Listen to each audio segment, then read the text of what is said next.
I've just stumbled on the most crazy server. There's a guy at 11k. Why? There's a guy at 2.7k. People are raiding for passage.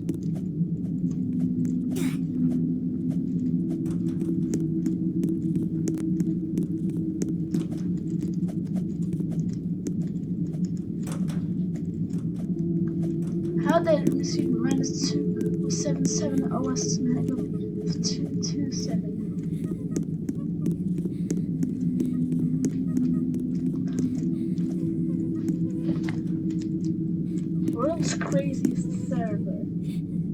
Probably almost as crazy as Gate's Crib. Oh boy.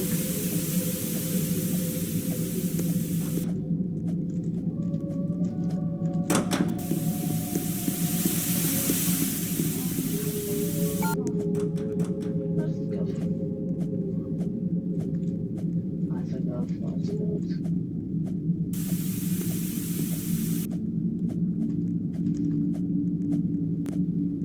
I would say 68 or something. Such a crazy server.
Actually, I have a good hour and a half left.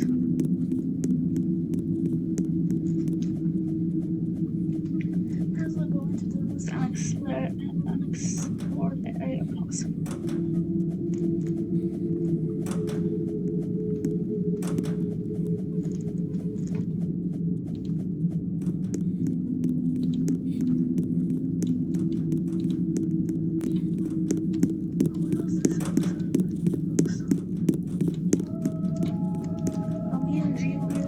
Stopped beefing up bits of tentacle dolls because I was fitting.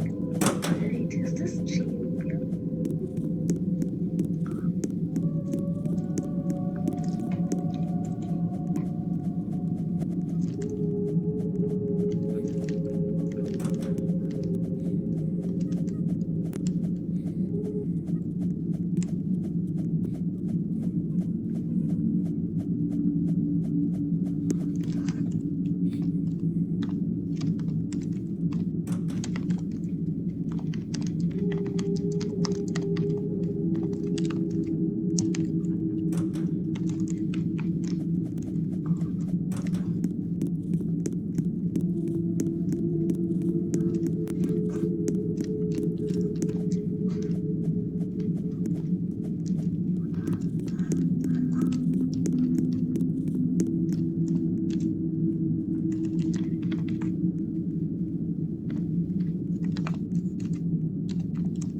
got this screen though.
Did bro forget that the badge wasn't there?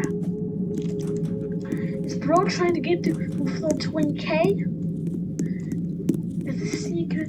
Yeah. Is this secretly Gaty going to 15k? Hey, for his daily jog?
Basically, the reason for this is I forget to mention something quite important regarding the rules.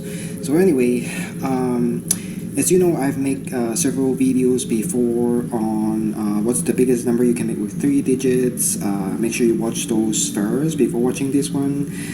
Because there's many spoilers here. But anyway, what is this about? So basically the rules are you can pick any number or symbol. Of course, you can pick from 0 to 9, and then any basic well-known symbols such as plus, minus, times, divide, or factorial sign, the up arrow or the chain arrow, something like that. No makeup symbols, you cannot make up your own. And importantly, I forget to mention, you cannot use G or any letter that related to some very big number. So G obviously is the G sequence or G function from Graham's number. So a lot of people are already commenting, they said G of G9 or G99, something like that, way bigger than any number I mentioned before or in the previous videos. So obviously I would say this is not allowed, clearly, because I already know that way before, years ago. Because G is not an actual standard big number notation, you know, compared to up arrows or chain arrows. Those are standard notation for representing big numbers, but G is not created for representing big numbers. G is just something people use, you know, because it's related to Graham's number. Ron Graham himself actually didn't invent G1, G2, G3. In his original proof, he didn't even use G. He just said, you know, there's 64 levels, that's it. So I would not use G. Another reason for that, because people can obviously use T for tree. So they can say T99 or T of T99 or T of T9. That would be tree of tree 9. So I would not allow for that. Same for R. R can be used for radios function, so R of R9 clearly way bigger. So I would not allow using like GET or R from other function, or BCBFer. In this case, you can use this symbol BCBFer 99, probably very big as well. And of course, no infinity. I did not mention that as well. You cannot use infinity or any ordinals, omega, epsilon naught, or on of null, on of 1, etc. and etc. So those are very important. You have to use some actual notation, not from some other functions. So anyway, of course, my first video, this is the enter. Although many people, at first they would thought 999, but of course you can do something much bigger, such as 9 to the 9 to the 9. But actually, this is the answer for my first video, and of course, some people quickly recommend some much bigger answer. Of course, you can do something like this, but these two just equal to 9 to the 9. So my second video, of course, some smart commenter, they brought this up 999 to the left instead of to the right like this. So what is this? This is pentation. So this is basically equal to 9 triple arrow 3, which is pretty big, way bigger than this number over here. So this is something like this. You can read this yourself. But of course, after my second video,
Be quiet.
It's by far the most desolated group of floors ever. I mean, it's kind of the 1K plus if you wanted to reach it in a reasonable amount of time.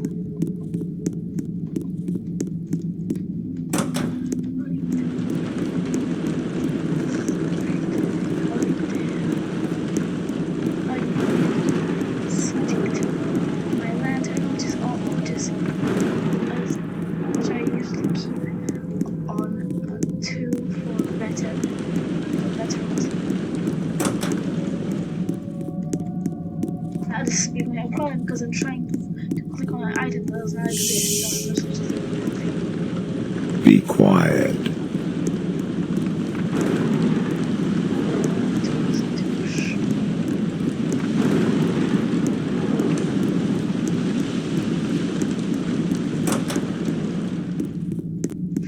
Fate again just sometimes looks strange if you are only counting the floors. I mean, this game kind of looks strange if you are only looking at the floor count.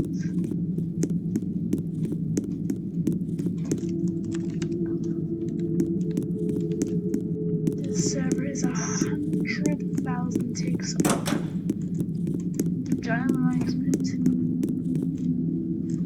76k.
It was a cold evening at the University of Connecticut when David Moyes posted an article to its Usenet servers. It was sent to the Math and the C programming language news groups. It was about a contest, what he called the C Big Num Bake Off. The article started with the rules of the contest. Contestants were asked to send a program of a short length, and the winner would be the contestant whose program returned a number larger than the other programs. It was to be run on a hypothetical computer where the integers could be arbitrarily large. They had 20 days to come up with their programs. As it turned out, not many people competed. But even then, to analyze the submissions of the few people who did compete, we go through a variety of fascinating concepts. David Moyes himself wrote an article on the results, and that is where I started off learning about some of these concepts. So in this series of videos, Fine Design presents to you the Big Num Bake Off.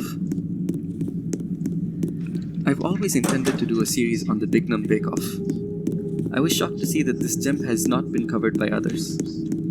I had scheduled these videos for a few months from now, but something happened that forced my hand.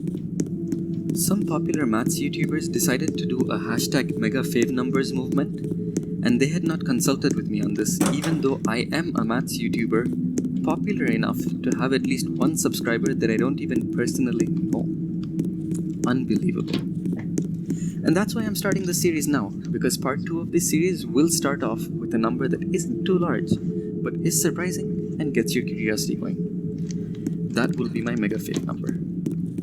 Now that we're done with that damning expose of the exclusivity of popular math YouTubers, let's get to the bake-off. I'm not going to deal with actual programs. At times, I will talk of instructions. This will resemble code, because after all, code is just instructions. What the instructions mean should be clear as they come up. To start with, let's look at some possible ways to return large numbers. This instruction just tells you to return this number. Since our program has to be short, this number can't be more than around 500 digits. We can try using exponents instead and write something like this. To run this instruction, we just evaluate the innermost function and simplify the expression until we've evaluated everything. It returns the number you get if you take 9 and repeatedly exponentiate it with the base 2 7 times. Or to write it mathematically, this number. We understand the number 9. 2 to the power 9 is 512. 2 to the power 512 is around 150 digits long. Still a borderline imaginable number. It becomes really difficult when we try to imagine the number 2 to the power 512. So we will not Be quiet. imagine it. We do still care about comparing it with other numbers though, and we will see that it will be easy for us to compare the large numbers we come across even though we cannot imagine them. For instance, take these instructions. It starts with x being set to 1. Then we loop almost a billion times, each time exponentiating x and setting that as the new value of x. Then we return the final value of x. This unimaginable number is clearly far larger than the previous unimaginable number we got. Although we want to come up with large numbers, the journey we are going to embark on is not about the numbers themselves, but about the power of the instructions that lead to such large numbers. This first video is going to be dedicated to the power of repeating and a way to conquer infinity. We can get much larger numbers by repeating far more than a billion times. So here we first come up with a large number as we did earlier. Then we repeatedly exponentiate 1 that many times. Again, it's hard to imagine, but easy to appreciate what is happening here. We can continue this. Instead of returning y, we can use it to describe the length of a new loop. And we can do this whole process over and over, around 50 times before reaching our program length limit. But these lines are very similar, and we can do this more efficiently using another loop. Here we show how to do it using a function. The function f here uses its input x and repeatedly exponentiates x times, returning the result. To understand what the last line returns, we first are exponentiating 1 9 times to get f of 9. We take that answer, which is unimaginable compared to a billion, and we exponentiate 1 that many times. Finally, we take that much larger answer and again exponentiate 1 that many times. As you can see, each usage of the function f is quite powerful. One of the entries, harper.c, uses a bunch of recursive function calls to ensure that the program does a lot of computation. David Moyes analyzes this program and shows that the number it returns is smaller than f of 9. It would be even cooler if we could repeat f many times, which we could absolutely do. The function g over here uses x and repeats f x times. There are slight improvements we can make here, like changing the starting value of y. This won't make such a big difference at the scale we are dealing with, since we really care about the power of the subsequent instructions, which will make all the difference. The point of f was to repeatedly exponentiate. The point of g was to repeatedly apply f. In exactly the same way, we can define h that repeatedly applies g, and so on. We can probably go another 30 steps like this before our program becomes too long. But again, we can do this more efficiently. David Moyes includes a quote in his write-up that is quite apt.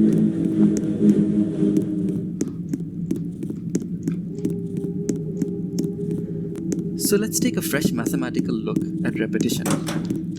We start with a slowly growing base function f0.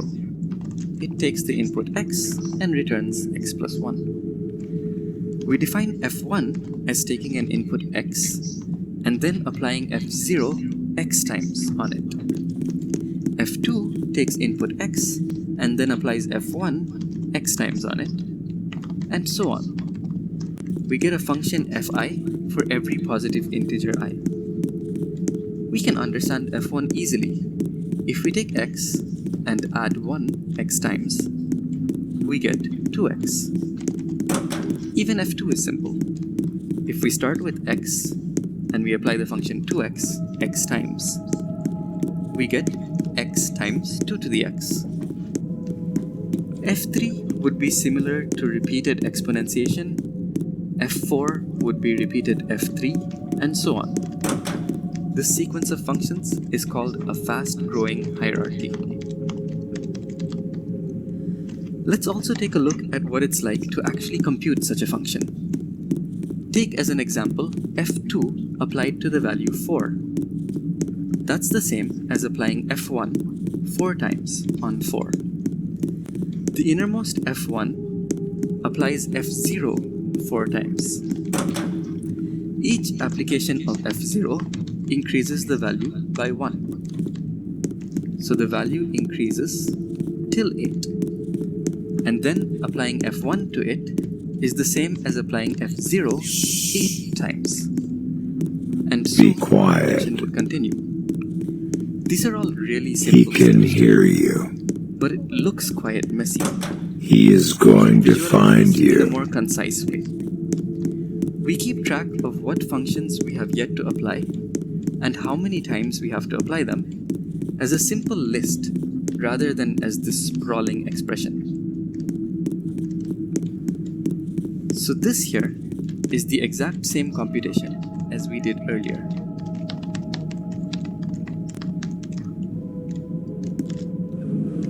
It's even easy to write code for the fast-growing hierarchy. Here the function f takes inputs I and x and is meant to output the function fi applied to x. It's easy to see that it does actually accomplish this. As expected, f0 of x would return x plus 1, and for any other value of I, it starts with x and loops x times, computing fi minus 1 each time. With this code, we can easily come up with really large numbers. But is there a function that we can easily code that grows faster than all the functions in this fast-growing hierarchy?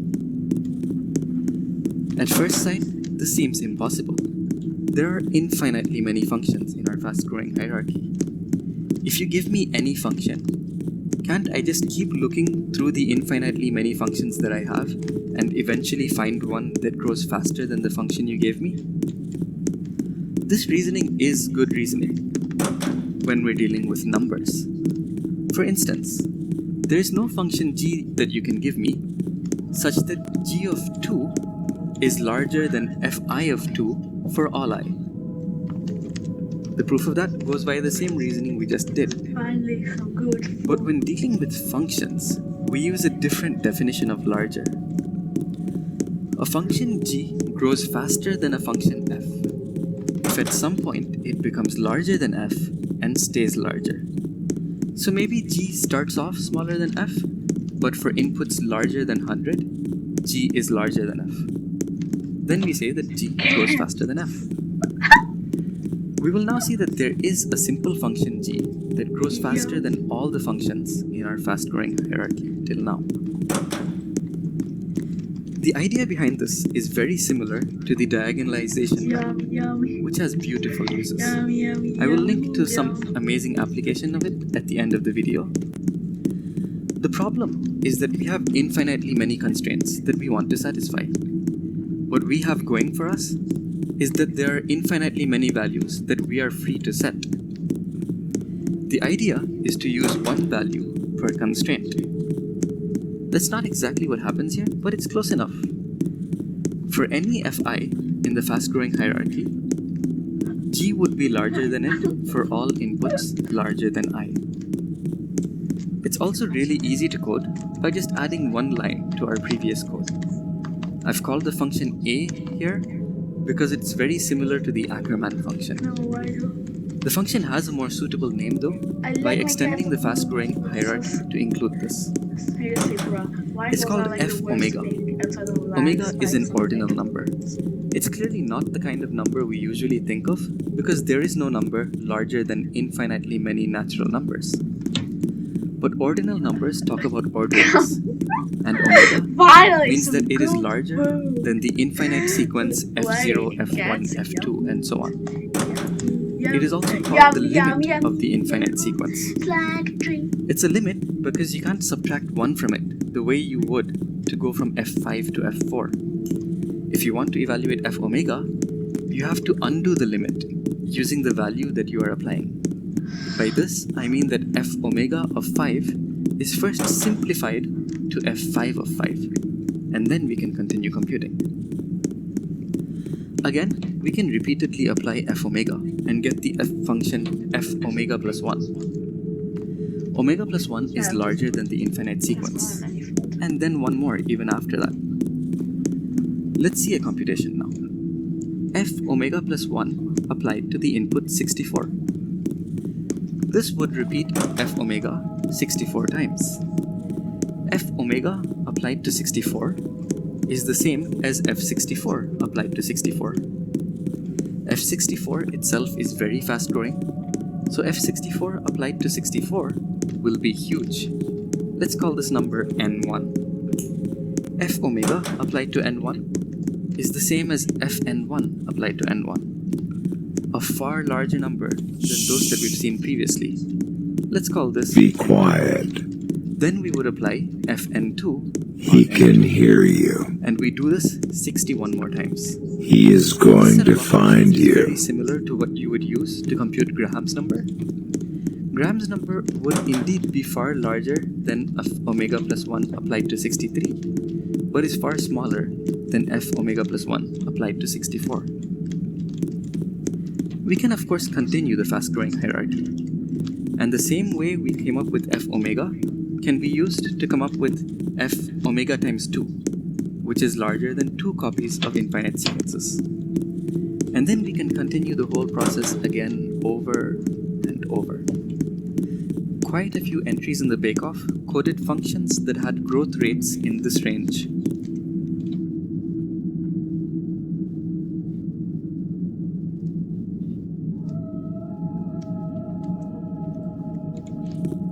And even this extended, fast-growing hierarchy is easy to code.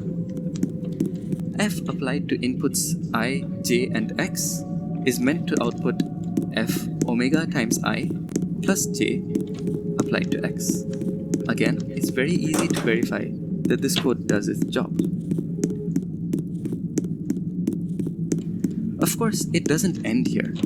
We can define the limit f omega square, which grows faster than all of these, and then continue the fast-growing hierarchy to get another copy of omega square, and then get more and more copies of it. And the limit of all these copies would be f omega cube. It's not hard to code f omega cube either. It's very similar to our previous code. And then there's omega to the 4 and so on that one can similarly come up with. Pete has 2 submissions, wherein he extends in the usual way the code for f omega cube and manages to code the functions f omega to the 11 and f omega to the 23. And then finally, we have Pete's masterpiece, wherein he coded the limit of all of these, omega to the omega. He applies it on this large number n, and he does this in about half of the program length limit. It again follows a similar idea as the codes we showed, but it uses arrays so that it can have an unbounded number of the I, j, k variables. This program outstrips all the previous programs by a wide margin.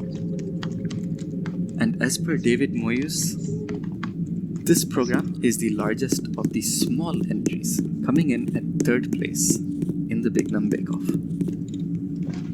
So what are the 2 bigger entries? We'll get to that in time. we've seen enough for the first part. In the second video, we'll see some surprising claims and follow them through to interesting and relevant facts. If you want to think more about these ordinal numbers, it's nice to see how the fast-growing hierarchy continues to f omega to the omega to the omega and larger. It will be useful as a first step to understand how to go to omega to the o plus 1 if you know how to go to omega to the o. Here o represents some ordinal number.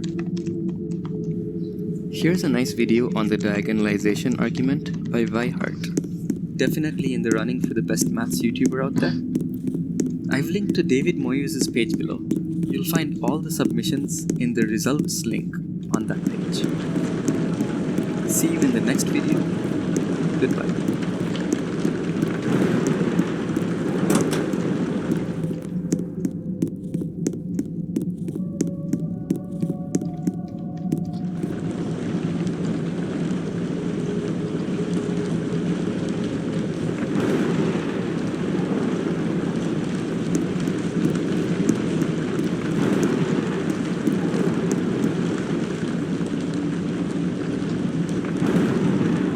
Since time immemorial, people have used devices to help them calculate.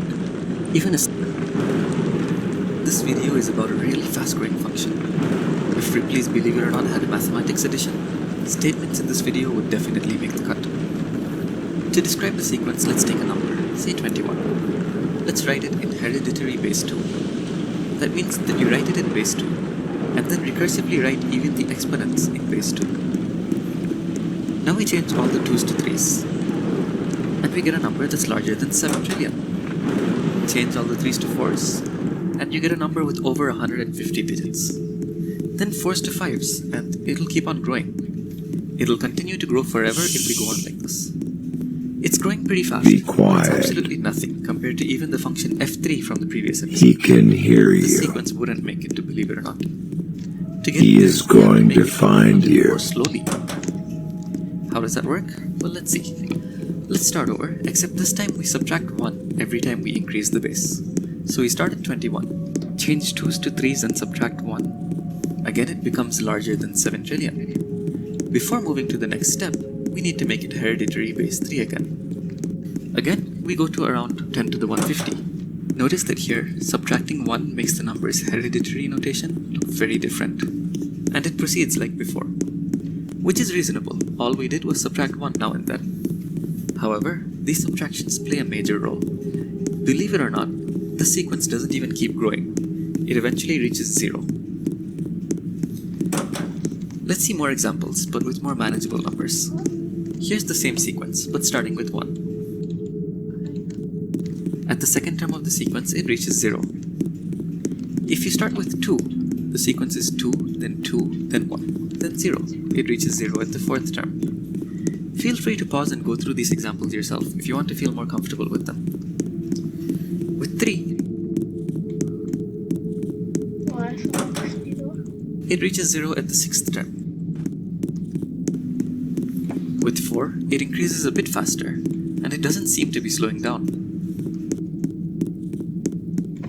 It still ought to reach 0, and I'll tell you at what step it does reach 0. Believe it or not, it reaches 0 at the nth term, where n has over 100 million digits. And I know I'm saying believe it or not, and you are free to not believe it. But this is actually true. These statements are true statements. Let's do one more believe it or not, going back to the sequence we had starting at 21. That sequence reaches 0 at the nth term, where n is so large that it dwarfs the outputs of the programs we saw in the last episode of the Bignum Bake Off series. How does one prove these claims? I'll try to give you a proof by example in this video. It can be made into a formal proof. Welcome back to the Bignum Bake Off series. If you've not watched the previous episode, you want to. I will be using concepts from it in the explanation. What we saw in the introduction was the definition of the Goodstein function, g. G of 1 is 2, because if you start at 1, you reach 0 at the second term of the sequence. G of 2 is 4, G of 3 is 6.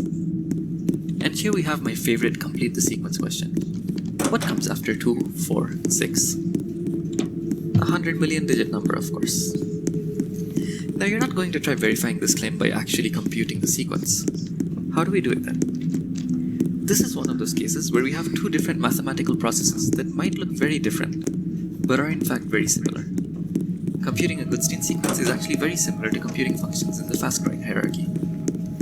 Let's start with the number being 3 to the 2 and the base being 3. To make the bases clear, let's keep track of the base separately and replace all 3's with the letter B. No. You won't ever come across this specific scenario when trying to compute g of k, but we're trying to understand the Goodstein operations, so this is still worth analyzing. Let's start with the subtract 1 operation. Subtracting 1 would have been easy if we had a 3 to the 0 term, because then we just remove it. Since we don't have such a term, we'll start by simplifying 3 to the 2 as 3 to the 1 times 3. This isn't base 3 now, but if you would be so kind as to indulge me for a bit, I'll bring it back to base 3 soon. There still isn't a 3 to the 0 term, so let's simplify a 3 to the 1 term to 3 to the 0 times 3. Now there is a 3 to the 0 term, and if we remove one of them, we will be back to base 3. But before we remove it, let's see another computation. Let's compute f2 of 3. By definition as given in the previous video, this is f1 of f1 of f1 of 3.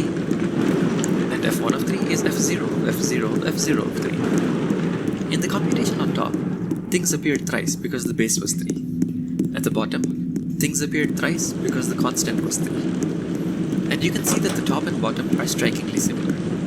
Every term on top is mirrored by a similar term at the bottom, with the number of b to the 2's, b to the 1's, and b to the 0's being the same as f2's, f1's, and f0's. That was the simplification phase. Now we actually do the operations. On top, we subtract 1 and increase the base, removing 1 b to the 0 and changing the base from 3 to 4. Be quiet. At the bottom, we compute the innermost f0. He can Thus hear replace you. f0 of 3 with 4. The He is sequence going still to survives, find you. and we can continue these operations until we can't subtract anymore. Now we have to simplify. When we simplify b to the 1, we're replacing it with 6b to the 0's because the base is 6. And when we compute f1 to the 6, it is replaced with 6 f0's. They're both doing the same things still. The equivalence is between the exponents of b on top and the functions below. Let's fast forward now to the end of the Goodstein sequence. We reach a b to the 0 with base 23 on top, and f0 of 23 below. On top, we subtract 1, we get 0, and we stop without increasing the base. At the bottom, we compute f0 of 23, and we get 24. This happens only on the last step, because the stopping condition is different. So if we want to know what base the Goodstein sequence stops at, we can just compute f and subtract 1 from the answer. We didn't see what happens if the original term had a b to the b. Say we start at 3 to the 3 at base 3. When we try to simplify it, we have to decrease the exponent, so we change it from b to the b to b to the 3, and then simplify as before. On the bottom, this corresponds to f omega. F omega of 3 does by definition simplify to f3 of 3. Any b's in the exponent above become omegas in the functions below. Before we proceed, here's another example if there's some confusion. Believing this proof by example, we can proceed to compute g of k. G of k is the length of the sequence starting at k. The sequence starts at base 2, so the length of the sequence is the final base minus 1. So along with our previous observation, g of k is the same as the value of f minus 2. The steps to compute g of k are as follows. Write k in hereditary base 2 notation. Change the 2's to 3's.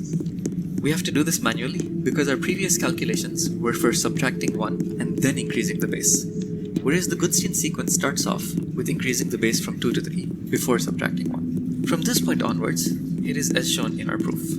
We compute the appropriate f's with the input 3, and then we subtract 2 from the final answer. Now let's use this to prove our claims. The first, believe it or not, said that each sequence reaches 0.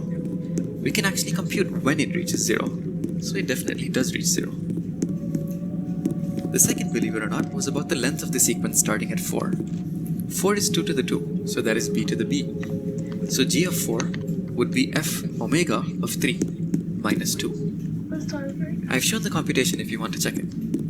I'm using the fact shown in the previous video that f2 of x is x times 2 to the x. The final, believe it or not, was about the length of the sequence starting at 21, being larger than the output of the programs in the previous episode. Let's recap the largest output. It was speed7.c, which output f omega to the omega of n, where n is a power tower of 2's of length 36. Now 21 is 2 to the 2 to the 2 plus 2 to the 2 plus 2 to the 0. So g of 21 would be f omega to the omega of f omega of f0 of 3 minus 2. f0 of 3 is 4. F omega of 4 is f4 of 4. f4 corresponds to repeatedly power towering, so this would be much larger than a power tower of length 36. So this Goodstein function grows faster than f omega to the omega. Where exactly does it lie in the fast-growing hierarchy then? We can see that as we increase the input size a bit, the behavior of the function changes drastically. So we can't actually put it anywhere in the fast-growing hierarchy yet. It transcends any tower of omegas. There is a limit ordinal defined as the limit of the tower of omegas. And this is what the Goodstein function acts like. So it's similar to f epsilon naught. One of the contestants of the Bignum Bake Off did notice this and use it for his entry. Marxen.c does the Goodstein operations, and then, since there was more space, codes some other simpler functions and combines them all. David Moyes analyzed the code and gave the upper bound shown here for the value Marxen.c returns. Marxen himself had a comment saying that if you're not using a similar function, you're not even going to be comparable to his entry. A pretty confident comment. That's pretty bang on. Well, it would have been pretty bang on had there not been that one contestant who decided to use a power of programs that transcends repetition. But that's for a later video. A beautiful channel, PBS Infinite Series, has a couple of relevant videos. Be One is related to the quiet. Goodstein sequence itself, with extra details that I haven't given He you. can hear It you. mentions how omega, or a concept of infinity, He is going to find you. sequence reaches 0, despite the definition of a Goodstein sequence having nothing to do with infinity. The other is related to the mathematical hydra, a beast that is also intricately linked to our discussions here. There's also a megafave numbers entry that uses g of 4 and mentions some details I decided to skip. I'll link to that in the description. Goodbye for now, and have a great day.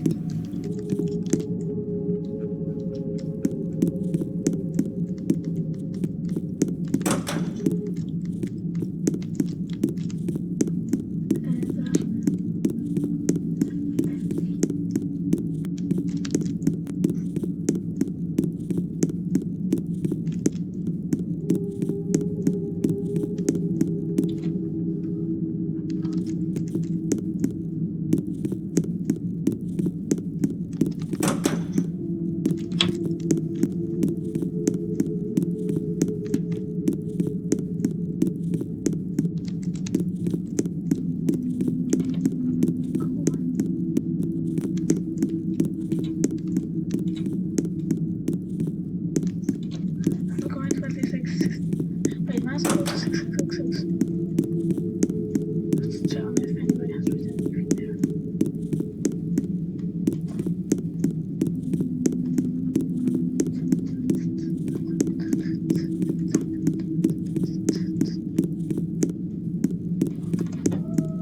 I can't just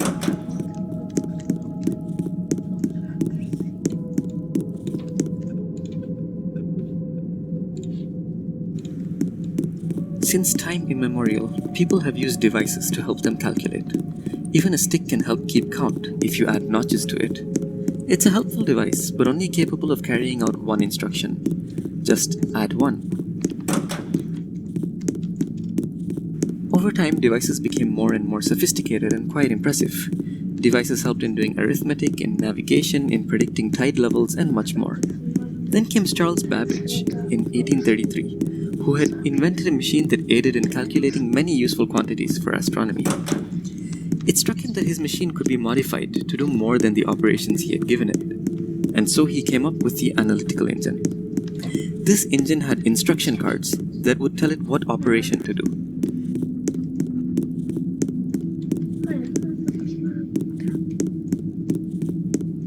These instruction cards could even tell it to go back to previous instruction cards, or to choose which card to go to based on the state of the machine. This allowed for very sophisticated behaviors. The significance of such a versatile machine was not lost on people. The Countess of Lovelace, Ada Lovelace, was fascinated by this machine.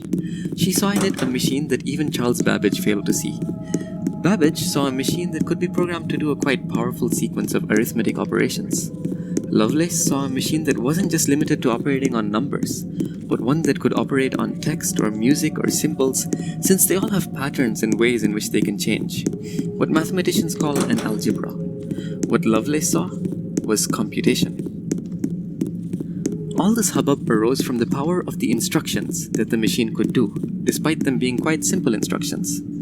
So it's natural to ask whether there is a machine that can do even more. The notion of computation was made mathematical over a century later by Alan Turing. It is a very reasonable notion, very capable, and matches our intuitive notion of computation. And it's actually quite similar to the oversimplified analytical engine that we showed. Turing machines also perform very simple instructions, simple enough that even the analytical engine could carry them out. That means that whatever a Turing machine can do, the analytical engine can do too. This probably doesn't sound like a very big deal yet, but this whole video is about where this kind of thinking leads. Because despite sounding very innocent, machines doing what other machines can do puts us in a bit of a bind.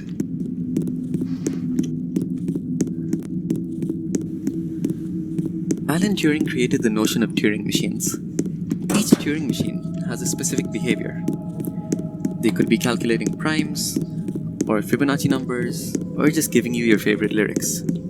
Yet as he showed in his 1936 paper, where he described these machines, some of these machines are universal. That means that they can simulate the behavior of any other Turing machine. That sounds weird, but how weird is it? It actually isn't weird at all. You're using something similar right now.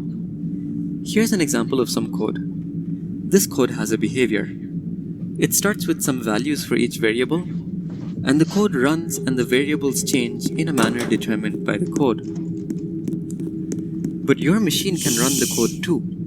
When it runs the code, Be your quiet. machine creates the starting state and simulates each step of He the code. can hear you. So whatever the code can do, your machine He is can do it. going to find you. And this is true of any code. Your machine can simulate the behavior of any code. Your machine is a code simulator. But this code simulator is also made out of code. It's just your operating system working as designed. Since it can simulate any code, in particular, your code simulator can simulate itself. If that sounds amusing, it's because it is amusing. Now let's also see some fun consequences of this. Here's the structure of a program that keeps on generating texts until it has generated all texts of length at most 10 to the power 100. That's a very, very good. The actual code isn't as important as what it does, so you can ignore the code if you want. In the first 200 loops, it will generate all one-letter texts, and then will go on to longer texts. Some of these texts will be gibberish, some will make sense, and some will actually be valid code. Let's call this whole code the text generator. The fun starts when we use our code simulator on the generated texts. Some of the texts won't be valid code, and our simulator will let us know that. Some of the texts will be valid code, and the simulator will then simulate that code. So this one code above should show a lot of different behaviors. It should show the behavior of every single code of length at most 10 to the 100. Now let's exploit this with some simple modifications to create a humongous number. As we go through each code, let's keep track of what they output and see what the largest number is that the codes output.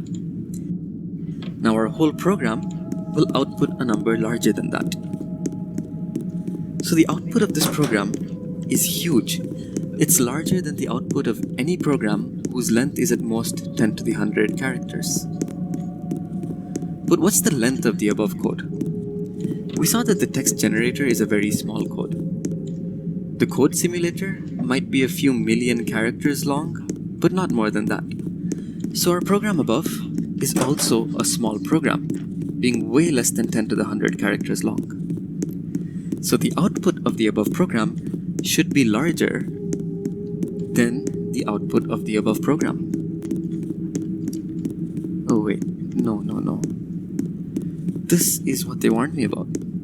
They told me, hey, fine design, you can make a YouTube channel if you want, but just make sure you don't break maths. And I've gone and done exactly that. I've broken maths. I came up with a number larger than itself. Bad fine design. Bad. Well, not that bad actually. We do this on purpose quite often. We make an assumption, and then we break maths. We always believe that maths shouldn't be breakable, and so we conclude that our assumption was wrong. We didn't explicitly assume anything in our previous argument, but implicitly we assumed a lot.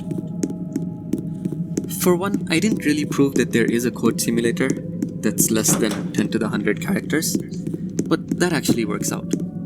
The problematic assumption was that the above code goes through all the texts doing what we thought it would. The problem arises when we get a code whose behavior is to run forever. Then our code simulator will also run forever. And so our program will never get the output from the code simulator, and our program will not output anything. Worst program ever. But what if we could write a new code apart from text generator and code simulator? A code that we will call bad code checker. It checks if the generated code will run forever. Then we can make sure that we give code simulator only code that doesn't run forever. That would fix our bad assumption. The problem is that this is really hard to do. Here's a really short and simple code, and if you can tell whether this code will run forever, you'll be hailed as a hero by the mathematics community forevermore. But just because we can't seem to do it, doesn't mean that this bad code checker can't exist. However, what we do know is that if this bad code checker exists and is also well under 10 to the 100 characters, then we've broken maths again for the same reason. This code will output a number larger than this code should output. So our assumption must be wrong, and there cannot be a bad code checker that is smaller than 10 to the 100 characters. By changing the number 10 to the 100 above, we can actually conclude that such a bad code checker program can't exist. Be quiet. He can hear you. If we haven't broken maths at all, then is this He just is a trick going me? to find you. Have I stooped so low already? Well, not yet. There is actually a little bit of maths breaking that we will do. In fact, we will be targeting the very foundation of mathematics. Proofs. Let's think about what proofs should be like. For one, you should be able to write down proofs. So every proof should just be some text. There should also be a mechanical way of checking a proof. That is, there should be a code, proof checker, that checks whether a proof is correct. When this code says a proof is correct, it should be the case that the conclusion of the proof is true. This also means that the proof checker code should not run forever, because then you'll never know whether the proof is correct or not, and you'll just be waiting forever, hoping to find out. That's all that we want from our proofs. We now start with a new attempt to write the bad code checker program. We know it can't exist, but let's try this anyway. It gets as input some code, let's call it C. The first thing it does is to consider the statement C will run forever. Although I've written it in English, it actually is a properly rigorous mathematical statement. It is either a true statement or a false statement. If it is a true statement, we want the bad code checker to say that the code is bad. If it is a false statement, it should say that the code is fine. Now we use our text generator again to just keep generating texts with no limit on its size. This loop will run forever unless we stop it. For every generated text, we pass it through the proof checker. If it is a correct proof, and the conclusion is that the statement is true, then the bad code checker can stop and conclude that the code is bad. If it is a correct proof, and the conclusion is that the statement is false, then the bad code checker can stop again, this time concluding that the code is fine. If the conclusion is not related to the statement at all, we move on to the next text from the text generator. So if the statement is true, well, there should be a proof that it's true. At some point, the text generator will reach that proof. The proof checker will certify it, and our code will say that C runs forever. If the statement is false, well, there should be a proof that it's false. Again, the text generator should reach that proof at some point, and then our code will say that C won't run forever. So this code here should actually work. We've created a bad code checker. But that shouldn't be possible, because then, as we saw, you'll end up with a number larger than itself. So where did we go wrong here? Again, we made an assumption. If we go through this argument carefully, we see one possibility that we have overlooked. What if the statement is true, but there's no proof of it? Then this program we've created will keep searching for a proof that doesn't exist. It will run forever. But can that be the case? That something is true but it can't be proven? How do we know it's true if it can't be proven? A true statement that can't be proven is very unsettling. Unfortunately, it's the only way out for us. If we don't want maths to break, we have to accept that there are statements that are true, but which can't be proven. If every true statement had a proof, then as we've shown, maths breaks. This conclusion was devastating to many mathematicians who hoped to come up with an all-powerful proof system. I too am disappointed by the dashing of those dreams. But on the other hand, this is a fascinating insight into the nature of mathematics and logic. And similar reasoning gives us many delightful statements. There's Chaitin's incompleteness theorem. It says that despite most numbers being complicated, no numbers are provably complicated. There's Richard's paradox, which says that if you want a powerful way to refer to numbers, then it's impossible to mathematically distinguish between statements that refer to numbers and statements that don't. Look it up, it's fun. But what about people who are trying to prove things? How tough is this result to them? Well, many people don't care about things like code C will run forever. And there are fields of mathematics where every true statement in that field can actually be proven. For instance, every true statement in Euclidean geometry does actually have a proof. Even for people who do care about codes running forever, this result shows how nuanced the topic is and opens up new avenues to explore. This result about proof systems not being able to prove every true statement was actually shown 5 years before Turing showed off his machines. It's known as Gödel's incompleteness theorem. There ought to be many sources out there that give other angles of looking at it. It's always fun to look at such things from multiple angles. What our bad code checker tried to do is referred to as the halting problem, if you want to look into it a bit more. The fact that the halting problem can't be solved was shown independently by Alan Turing and Alonzo Church. Anyway, that's all for now. See you again when we revisit this topic in part 4 of the Bignum Bake Off series.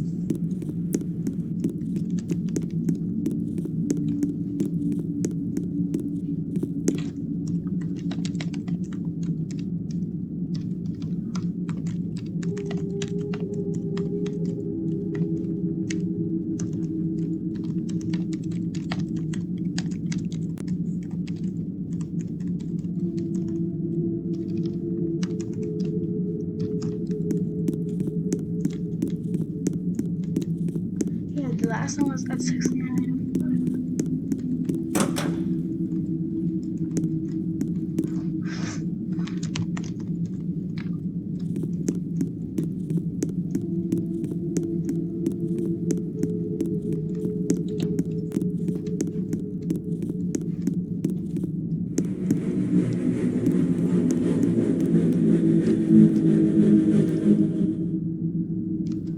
Why, it's so deaf.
be quiet. He can hear you. He is going to find you.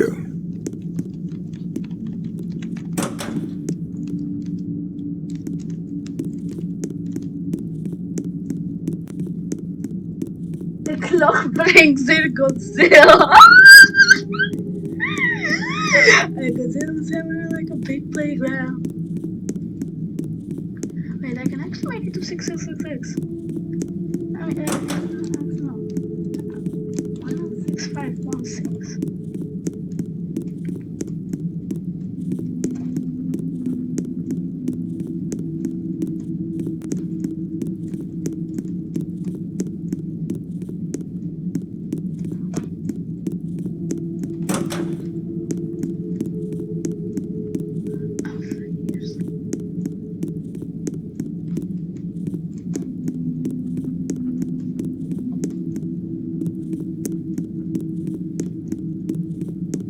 I don't really use this one.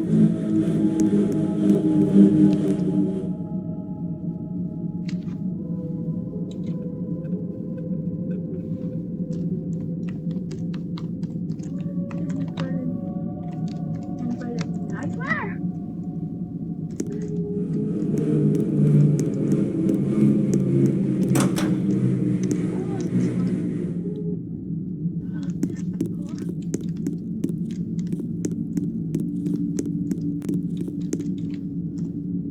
Yeah. I have 1, 2, 3, 4.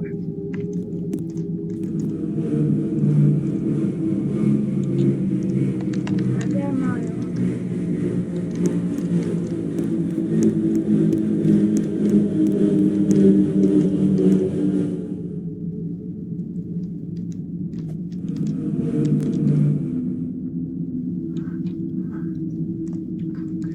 Good.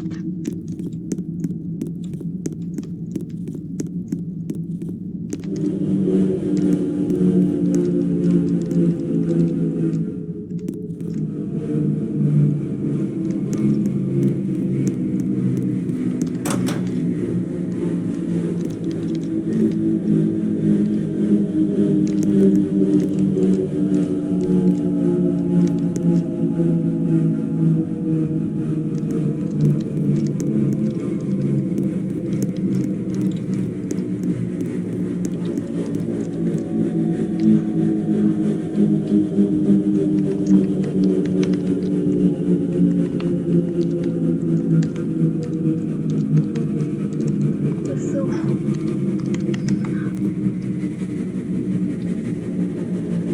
oh my god.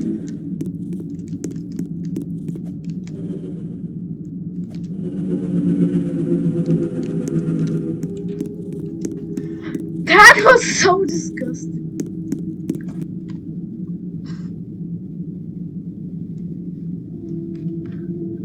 Wait, 12K. GG. The best.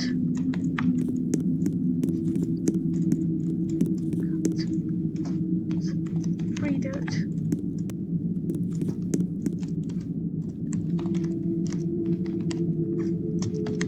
Crafting dirt. Oh. Any notes?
Be quiet. He can hear you. He is going to find you.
I am starting to hear nocturnal wildlife.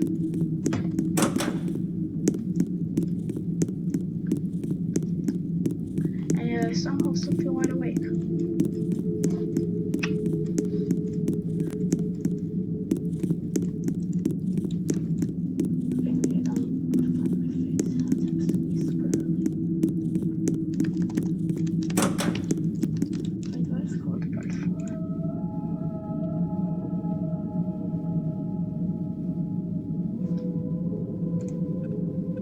Previously on Fine Design, David Moyes creates the Bignum Bake-Off. A really cool idea for a bake-off entry comes from an observation of Alan Turing. He came up with a code simulator. We can try to use the code simulator to automate finding the best program. But as we saw from the previous episode, I'm afraid that's something I cannot allow to happen. but the idea isn't dead yet. We can do something similar to it, but for this we need to go back in time, to Turing's doctoral advisor. In the 1930s, Alonzo Church and his contemporary Haskell Curry were also working on computation, but without the notion of a computer. And these were among the most influential people in the fields of logic and computation. For instance, here are some programming languages named after Curry. Look at Curry. So inspirational, man. But if their main works were before Turing's machines, how were they computing? In this video, we will use Church's system of computation, which is the more popular of the two. But to introduce it, we start with a 1922 quote from Curry. "No logical process is possible without the phenomenon of substitution." So that means that this video,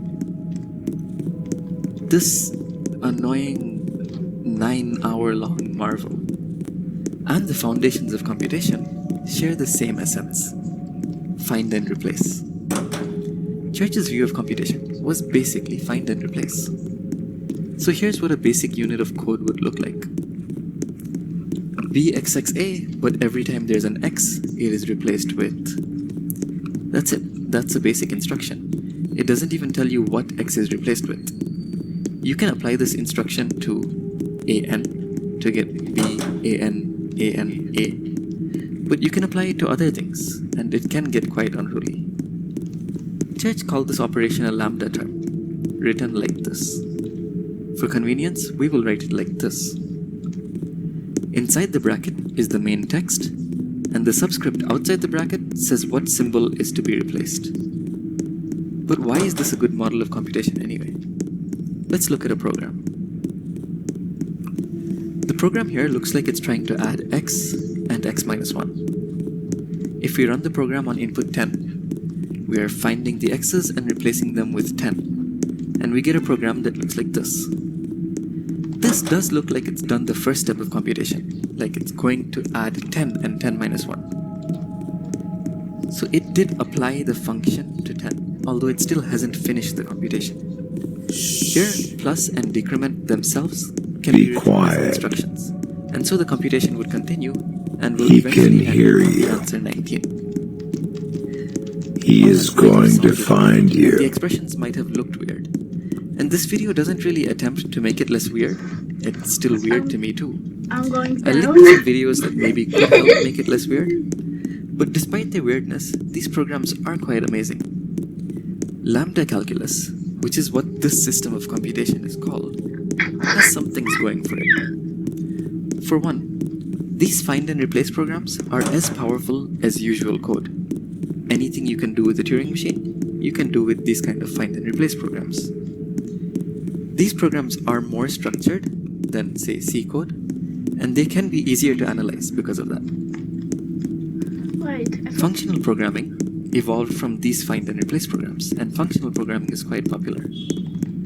And more importantly for us, these kind of programs were used to win the Big Nut Bake Off. Sit tight and find out how in this series finale. line 16. Let's start with looking at what it looks like to run a find and replace program. Say we start with this program. It may look messy, but it's easy to find what we're looking for. An instruction followed by an input. Here we have an instruction to replace all occurrences of P with this input, which would give us this new program. Again, we replace all occurrences of X with B. Then we replace all occurrences of Y with A. Note that there are no Y's, so nothing actually gets replaced with A. Finally, we've reached a program where there is no instruction that we can perform. At this point, we say that the program terminates. However, here is a much simpler program, which happens to be an instruction repeated twice. When we try to run it, we replace all occurrences of X in the first instruction with the instruction itself. This results in the same term repeated twice. This program never terminates, it just keeps on giving us the same program again and again. And as before, if we're using a code simulator, we want to avoid trying to simulate this program. This isn't even the first time mathematicians have seen something along these lines. Various paradoxes had a flavor similar to the above program, and ideas for avoiding these can be found even in the early 1900s. The idea we'll be using is the theory of types. Let us associate with every find and replace program a type, and the type will tell you what inputs you can give it. As an inaccurate but useful mental picture, imagine that this instruction is of type 5, and it can only take as input an instruction of type 4. Then you can't have the above program, because the instruction is taking as input the same instruction, which is of type 5. Now let's see a somewhat more accurate version of this in action. We start with a default type star. One thing we are allowed to do is to create variables of a known type. So let's create x and y, both of type star. Programs are also easy to create, in one of three ways. Every variable by itself is a program. Its type is the same as the type of the variable. Any created variable and any created program can be combined to create a program that is an instruction. Its type is star to star. This means that the input of the type is star and the output of the type is star. This makes sense since the instruction has a variable of type star and outputs a program of type star.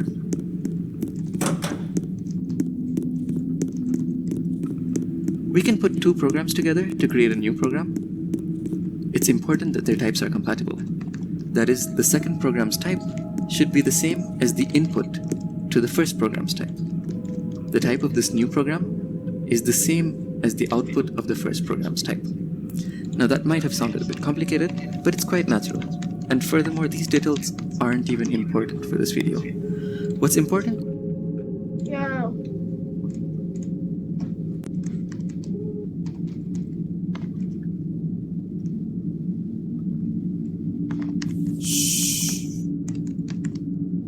Be quiet.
It's 11 p.m. right now, and I'm going to sleep. I've gone down. Cerebrum is crazy. Got 12K, 3.4 4K, and I'm so tired.